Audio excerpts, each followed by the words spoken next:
এই বাউলদেরকে সঠিক রাস্তায় আনার জন্য এই বাউল নামী ফাউলদেরকে লাল কার্ড দেখায়া বাংলার জমিন থেকে বিতাড়িত করতে হবে, ঠিক না বেঠিক? উনি ওনার নিজের একটা গানের মধ্যে উনি বলতেছেন যে এই মাজারে যাইতে যেন বাধা দেওয়া না হয়, গান বা মাজারে গিয়া গান গাইতে তাদেরকে যেন বাধা দেওয়া না হয়। কেন? এটা তাদের বলে অধিকার।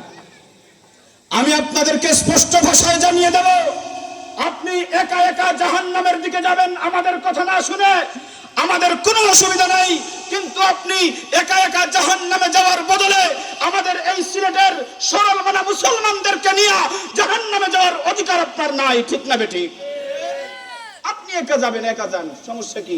আপনাকে আমরা বাধা দিতেছি, আপনি শুনতেছেন না, যাইতেছেন, গান গাইতেছেন, বাউলা গান গাইতেছেন, যান। এই বাউলাদেরকে নিয়ে ইমাম সাহেব হুজুর অনেক আপনাদেরকে বলছেন, সূরা নাস কোরআনুল কারীম নিয়ে কটূক্তি করতেছে। এরপরে দেখেন আল্লাহ তাআলাকে নিয়ে কটূক্তি করতেছে। সে বলতেছে আল্লাহ তাআলা নাকি তার সাথে একসাথে গান গাওয়াইছিল। কয় আল্লাহ তাআলা, কয় আমি আর আল্লাহ এক তারিখে গান গাওয়াইছি। এরপরেও শেষ না, কয় 1 তারিখে গান গাওয়াইছি, আল্লাহরে বাচ্চাটা খাওয়াইয়া বিদায় করে দিছি। চিন্তা করেন, এই জবান দিয়া এরকম কথা বাহির হয় কোন সাহসে? চিন্তা করে পাই না। একজন মুসলমান তার জবান দিয়া এমন কথা কেমনে বাইর হয়? এরাই হলো বাউল। এই জন্যই আমি আপনাদেরকে বলে দিতে চাই, বাংলাদেশের মুসলমানেরা যদি এই বাংলার জমিনে শান্তি চান, তাহলে এই যে অপসংস্কৃতির নামে যে নোংরামিগুলা করতেছে, এই নোংরামি যারা করতেছে এরা সবচেয়ে বেশি হলো বাউলেরা। ইসলামের সবচেয়ে বেশি ক্ষতি করতেছে বাউলেরা। কারণ অন্যান্য ফোক গান বা ডিজে গান যেগুলো আছে এগুলোর মধ্যে এমনি যে নোংরামি আছে এটা বোঝা যায়, কিন্তু ফালা গান, যাত্রা গানের মধ্যে তারা দেখবেন নবীর জীবনী নিয়ে কয়, আল্লাহর বিভিন্ন সৃষ্টি নিয়ে কয়, মানুষের দৈহিক বিভিন্ন কাঠামো নিয়ে কয়। এই সকল জিনিস যে বলে মানুষ মনে হয় এটা নেকির কাজ, এটা গুনার কাজ হইতে পারে না। এই জন্য মানুষ এই গানে যায়, আবার পরে তওবা করে না, এর লাগি হেদায়েত পায় না। এই জন্য এই বাউলা গানগুলা সবচেয়ে বেশি খতরনাক। এই বাউলদেরকে সঠিক রাস্তায় আনার জন্য এই বাউল নামী ফাউলদেরকে লাল কার্ড দেখায়া বাংলার জমিন থেকে বিতাড়িত করতে হবে, ঠিক না বেঠিক?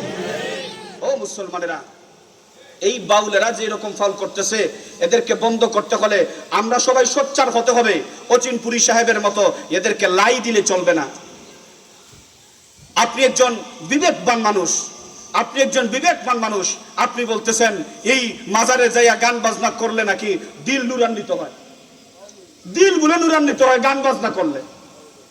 আমরা সবাই জানি, কোরআন হাদিসের মাধ্যমে আমরা জেনেছি এই দিল নুরান্বিত হয় কোরআনের তেলাওয়াতের মাধ্যমে, এই দিল নুরান্বিত হয় আল্লাহর জিকিরের মাধ্যমে। আর এই যে গান বাজনা আছে, এই গান বাজনার মাধ্যমে আপনার দিল নুরান্বিত হবে দূরের কথা, আমাবস্যার অন্ধকারের চাইতে আরো অন্ধকার হয়ে যাবে, ঠিক না বেঠিক?